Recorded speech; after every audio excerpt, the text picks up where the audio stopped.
आता कैलास अडगावकर ज्वेलर्स सोबत सोनं घेणं झालं आणखीन सोपं. मेकिंग चार्जेसवर तब्बल 50% सूट. मर्यादित कालावधीसाठी नक्कीच भेट द्या. कैलास अडगावकर ज्वेलर्स, दत्त मंदिर बस स्टॉप, नाशिक रोड. नाही, निश्चितच त्याच्या मुळाशी जाण्याचा मी स्वतः प्रयत्न करते. तुम्ही विश्वास ठेवा, मी प्रचंड अस्वस्थ आहे. कारण एखाद्याला काढून टाकलं, त्याला सस्पेंड केलं म्हणजे त्याची शिक्षा संपत नाही. त्याने ज्या महिलांचं शोषण केलंय, एकही महिला पुढे यायला तयार नाही. दुर्दैव आहे आमचं. म्हणजे मला असं वाटतं की आम्ही विश्वास द्यायला कमी पडतोय की काय. पण मी हे प्रकरण सोडणार नाही आहे. याचा 100% मी पाठपुरावा करणार आहे. कारण त्या ज्या कोणी असतील, हे लांडगे आहेत सगळे, ही समाजातली विकृती, हरामखोर आहेत. हे यांना ठेचून काढलं पाहिजे. मला खूप वाटते, तुम्हाला खूप वाटते, पण ज्यांनी हे भोगलंय त्यांनी पुढे येणं फार गरजेचं आहे.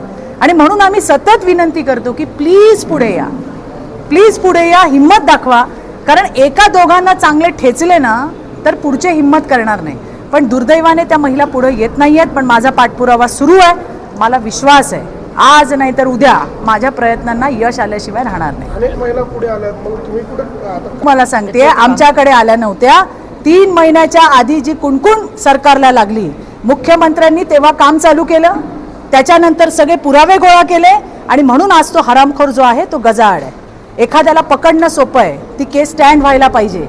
लोकांना विश्वास देण्याचं काम सरकारने केलं म्हणून लोक समोर आलेली आहेत. आणि त्याच्यानंतर आज ती कारवाई त्या ठिकाणी होते.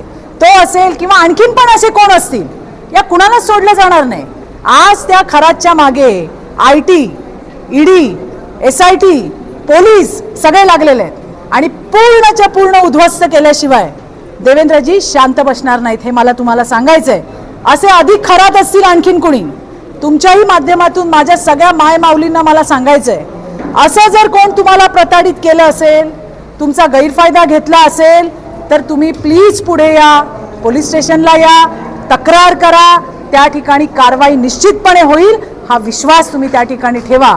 हे सुद्धा मला आज तुम्हाला सांगायचंय. बुलडोझर चालणार, उद्ध्वस्त होणार. मी तुम्हाला हेच सांगतेय की त्या खरातला काय सुक्का सोडलेला नाही. त्याला पूर्ण उद्ध्वस्त केल्याशिवाय आम्ही शांत बसणार नाही. मी रोज त्या ठिकाणी बातम्या ऐकते, आज इकडे धाड टाकली, आज तिकडे धाड टाकली, आज काय काय सीज केलं. पोलीस त्यांचं काम करतात. आज SIT मध्ये तेजस्वी सातपुते सारखी एक अत्यंत धडाकेबाज, कर्तबगार IPS अधिकारी हे काम करते. तिचं काम काय आहे हे आपण सगळ्यांनी पाहिलेलं आहे.